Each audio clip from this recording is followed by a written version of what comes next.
ఎవ్వరైనా ఏదో పని చేసుకొని ఇల్లేలా తీసుకుంటారు. కానీ కొందరు పని మంతులు అట్లా కాదు, మందిని ముంచి పూటేలా తీసుడు కాదు, లక్షలు ఊడబెడుతుంటారు.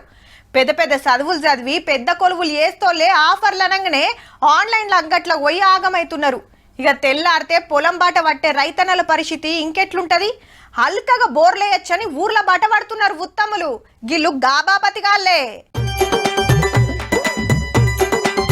అన్నం పెట్టే రైతులకు సున్నం పెట్టే బ్యాచ్ ఇది.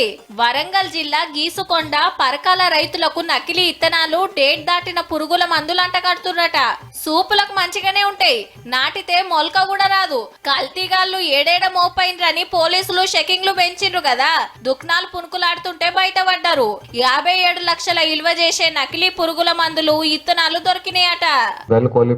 వీళ్ళు జోసెఫ్ రెడ్డి అనే వ్యక్తి ఆల్రెడీ MBA కూడా చేసిండు ఆస్ట్రేలియా నుంచి. సో అంత మంచి వెల్ ఎడ్యుకేటెడ్ అయిపోయిన తర్వాత బయటి దేశాల్లో పెద్ద చదువులు చదివి రైతులను ముంచుతానికి వాడుతున్నారుగా తెలివంతా.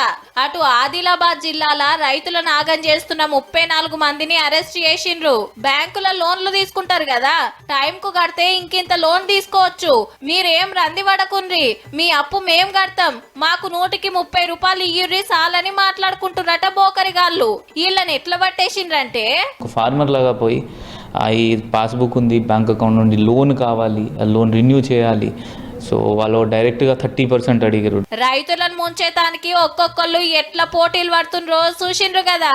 గీసంటోళ్లతోటి జర పైలం మరి. అగ్వకే ఇత్తనాలంటే కొనకుండ్రి, ఉత్తగానే ఆగం కాకుండ్రి.